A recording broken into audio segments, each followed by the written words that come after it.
another of Claire's Spanish special. What I'm going to talk to you today about is how my parents managed to conserve as much water as possible, how they reuse it, and how they then use the grey water on their plants. Now, they don't have mains water supply, so what they have is they have a big water truck that fills up the water from the town, brings it all the way up here, and then puts it into the massive deposito here, and it stays in here and gradually gets pumped into their house so that they can use it. Now, when the water comes out of the house, what my dad's done is he's divided it into two sections. He's divided it into a black water section, and that's all the water from the toilets, from the dishwasher, and from the kitchen sink. Now, black water you can't use. It's horrible stuff. It's got too many things in it that we don't want to discuss. And it comes down this big thick pipe here and goes into, just over there, a big septic tank which is down into the ground.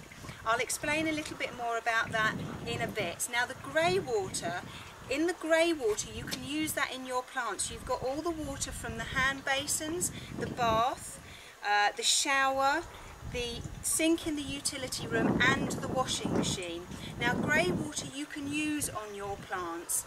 It does have bacteria in, but it's your own bacteria, so using it on your own plants is absolutely fine. And that runs down the thinner pipe, which is just behind me, and runs into this blue bucket here. Now, this blue barrel is used as a settling tank. It comes straight out of the house and straight into here. Now, when the water gets to a certain height, whereabouts that is I'm not quite sure, but I think it's quite high, then the pump sets in and it pumps the water from here to another couple of containers over there. Now, you need to have the settling tank, because when you've it's like when you've done your washing, and if you've got a water butt at home, you always get that sludge in the bottom. Now, obviously that can't pump through the hose that goes, because it'll clog it up, so you need to wait for this to settle, and then they've got a tap at the bottom which then they can let all the sludgy stuff out. Right, well, once it's in these containers, it's left the blue one, it's into here. There is still usually a tiny little bit of sludge that gets on the bottom, but nowhere near as much as you would get in the blue barrel. And then it's piped down into these two bins here, and then the water is ready to put on your plants.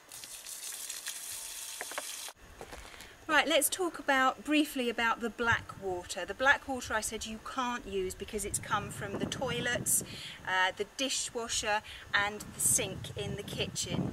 Now, the black water comes down that big pipe that I showed you earlier, and under the ground here somewhere there is a big tank, and it's the septic tank. Now, the septic tank is in two different sections. It's got two different chambers, and obviously it first comes down and it's all quite big and stuff, and then it breaks down and then it moves across to the second tank, and then at the end of the second tank there's like a tube which has got lots of slits in it, and all the water then comes out of there and it is underneath the ground. Now, the way to help this work quicker is to use what my parents call as toilet tea bags. Well, basically all these they're little bags like this, and they have stuff in them that you just put in the toilet and flush down. Depending on how many people you have staying here at a time, depends how often you do it.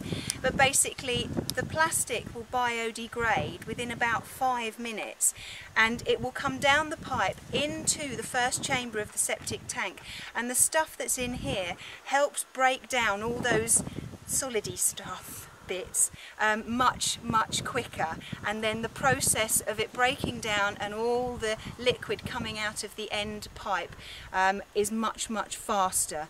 And because my parents use these, they won't have to have their septic tank. You can't smell it because it's way down and it's sealed, and you don't get any smell of it at all. But because they use these tea bags, well, we call them tea bags, they won't have to have their septic tank emptied, most probably never. Well, it's as simple as that to try and conserve your water. It comes out of my parents' house into the blue container, out of that into another couple of containers, then into some dust bins, and then it's ready to use on your garden. That's the grey water. The black water comes out down that really big pipe into the septic tank, has its special little tea bag put down the loo to help it work a little bit faster, and it's obviously doing really well, because the mimosa tree there is just, it's amazing. It's doing so much better than the ones out the front, and my parents say that there's a grape behind there that they've never watered that, so there is obviously some liquid, and quite a bit of it, and quite powerful as well, that is feeding the plants round by where the septic tank is. I know there are a lot of you who live in very hot places, and it would be very interesting if you could let me know how you manage to conserve your water, and how you sort of manage to feed your plants, and what it's like there. Well, I hope you found that useful, and I look forward to seeing you soon. Bye bye.